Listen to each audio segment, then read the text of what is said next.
বাংলাদেশে ট্রেনে ওঠা মানে এখন একরকম সার্ভাইভাল টেস্ট। ভেতরে দুর্গন্ধ, ছেঁড়া সিট, গরমে শ্বাস নিতে কষ্ট, আর টয়লেটে ঢুকাই এক ভয়ের অভিজ্ঞতা। খাবার বিক্রেতারা হাঁটছে, কিন্তু সেই খাবার ঠান্ডা, পানি গরম। যাত্রী দাঁড়িয়ে আছে ঘন্টার পর ঘন্টা, ছাদে ঝুঁকি নিয়ে ভ্রমণ করছে। সিট পাওয়া যেন সোনার হরিণ।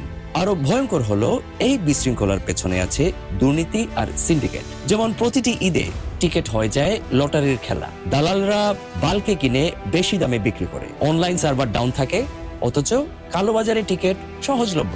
ফলাফল, সরকার রাজস্ব হারাচ্ছে, আর সাধারণ মানুষ দাঁড়িয়ে থেকে ঘুষ দিয়ে বা ভাগ্যের উপর ভরসা করে এক যন্ত্রণাদায়ক যাত্রায় বাধ্য হয়। এটাই আজকের বাংলাদেশের রেল।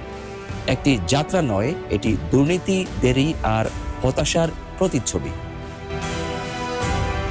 সালাম আর আদাব, আমি আদিল।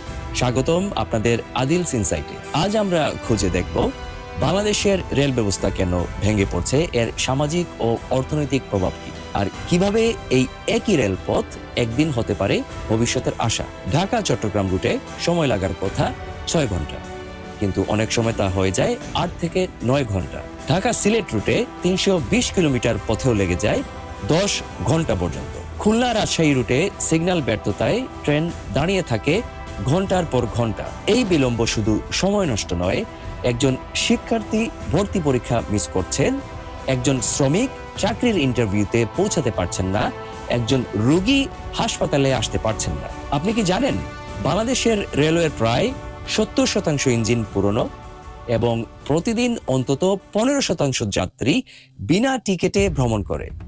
অর্থাৎ রাজস্ব হারাচ্ছে রাষ্ট্র, সেবা ভেঙে পড়ছে আরো। বিশ্ব ব্যাংকের মতে দুর্বল পরিবহন ব্যবস্থার কারণে বাংলাদেশ প্রতি বছরে জিডিপি এর কমপক্ষে 1 থেকে 2% হারাচ্ছে, মানে প্রায় $4 বিলিয়ন ক্ষতি। এই অর্থ দিয়ে তৈরি হতে পারত 50টি হাসপাতাল বা 500 স্কুল। এছাড়া সময় অপচয় বিশাল। প্রায় 30 লাখ মানুষ প্রতিদিন ট্রেনে যাত্রা করে। গড়ে যদি 1 ঘন্টা লেট হয়, তবে বছরে নষ্ট হয় 10 কোটি কর্মঘন্টা। সবই যদি সমস্যা, তাহলে সমাধান কি? ধরুন, যদি বলি শুধু একটি রুট দিয়েই শুরু করা যায় দেশের রেল সংস্কার, কোন রুট সেটা জানার আগে চলুন দেখি অন্য দেশগুলো কিভাবে বদলেছে। ভারত দিল্লি মুম্বাই করিডোরে চালাচ্ছে আধুনিক এক্সপ্রেস, গতি ঘন্টায় 160 কিলোমিটার। ভিয়েতনাম রেল আধুনিকায়নে খরচ বাড়িয়ে লজিস্টিক খরচ 20% কমিয়েছে। এখন দেখি ইন্দোনেশিয়ায় কি হচ্ছে।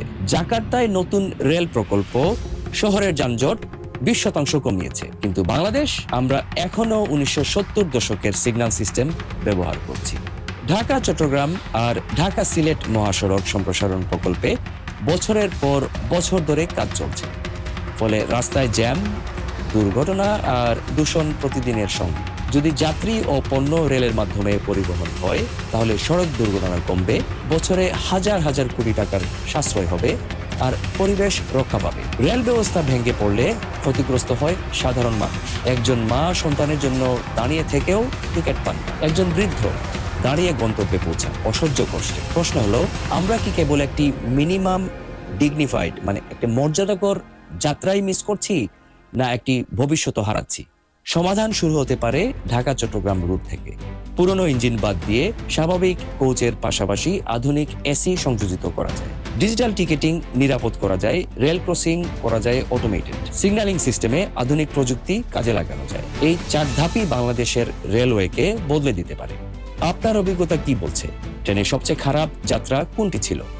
কমেন্টে লিখুন। ভিডিওটি ভালো লাগলে একটি লাইক দিন, শেয়ার করুন আর সাবস্ক্রাইব করুন আদিলস ইনসাইটে। রেল কেবল ইঞ্জিন আর বগি নয়, এটি সময়, শৃঙ্খলা আর জাতীয় মর্যাদার প্রতীক। আজ যদি আমরা চাই আগামীকালই এই রেল হতে পারে দেশের গর্ব, এই পরিবর্তন দাবি করতে হবে আমাদেরকেই। ভিডিওটি শেয়ার করুন, আলোচনায় যোগ দিন আর সাবস্ক্রাইব করুন আদিলস ইনসাইটে, কারণ পরিবর্তন শুরু হয় সচেতনতা থেকে। দেখা হচ্ছে পরের পর্বে। ধন্যবাদ।